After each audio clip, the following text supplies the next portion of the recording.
একটা রক্তাক্ত পিচ্ছিল রাজপথের উপরে। তাদের আকাঙ্ক্ষা ছিল অনেক, তাদের প্রত্যাশা ছিল অনেক।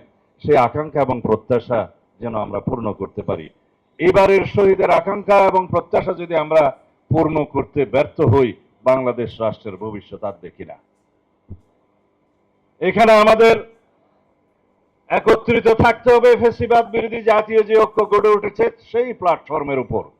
এটা যেন একটা প্ল্যাটফর্ম হয় সকল গণতান্ত্রিক রাজনৈতিক দলের। প্ল্যাটফর্মটার নাম হবে ফ্যাসিবাদ বিরোধী জাতীয় ঐক্য। আমাদের শক্তি হবে কল্যাণমূলক, সবার আগে বাংলাদেশের স্বার্থ, এবং সেদিকে ইনশাআল্লাহ আমরা এগিয়ে যাচ্ছি। আপনারা এখানে সংস্কার নিয়ে অনেকে অনেক কথা বলেছেন, কিন্তু হতাশা কেউ ব্যক্ত করেন নাই, কারণ আমরা সবাই আশাবাদী মানুষ। আলাপ আলোচনা চলছে, তার চাইতে বেশি অবশ্য খানাপিনা চলছে, সময় অনেক লাগছে, কিন্তু আমি বিশ্বাস করি আমরা একটা জায়গায় ঐক্যতে আসতে পারবো।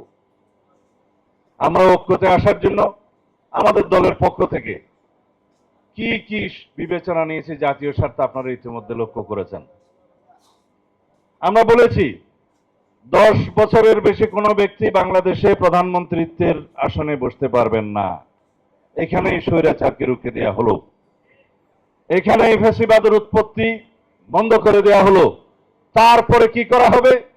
রাষ্ট্রের সমস্ত সাংবিধানিক এবং গণতান্ত্রিক প্রতিষ্ঠানগুলোকে এই গণতন্ত্রের রক্ষা কবচ হিসেবে শক্তিশালী ভিত্তির উপরে দাঁড় করানো হবে।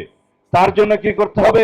1 নম্বর, বিচার বিভাগের কমপ্লিট স্বাধীনতা আমাদেরকে নিশ্চিত করতে হবে। এটা অবশ্য ক্রমান্বয়ে হয়ে যাচ্ছে। আমরা একদম ইন্ডিপেন্ডেন্স অফ জুডিশিয়ারি যদি এনশিওর করতে পারি সাংবিধানিকভাবে অবশ্যই, এবং আইনিভাবে যদি এনশিওর করতে পারি, তাহলে সেটা গণতন্ত্রের রক্ষা কবচ হবে। পার্লামেন্টে এমন কোন আইন পাশ করা যাবে না যে আইনটা এই জুডিশিয়ারিতে চ্যালেঞ্জ হবে না।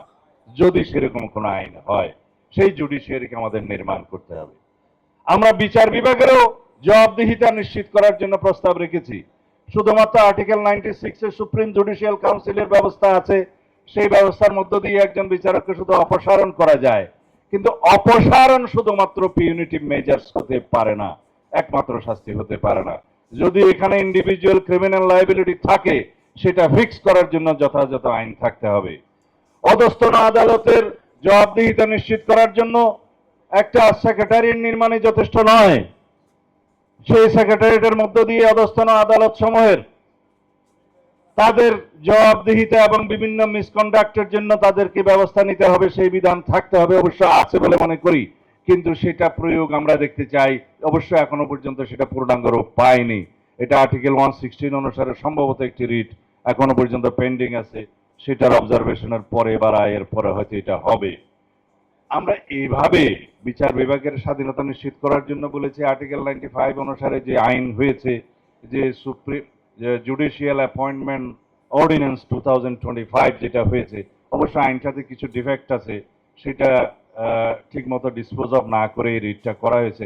তারপরে ওইটাকে আমরা স্বাগত জানাই, কারণ এর মধ্য দিয়ে জুডিশিয়ারি ইন্ডিপেন্ডেন্টলি ট্রান্সপারেন্টলি বিচারক নিয়োগ হবে, এবং তারা এক পর্যায়ে অ্যাপিলেট ডিভিশনে যাবে, সেখান থেকে চিফ জাস্টিস হবে।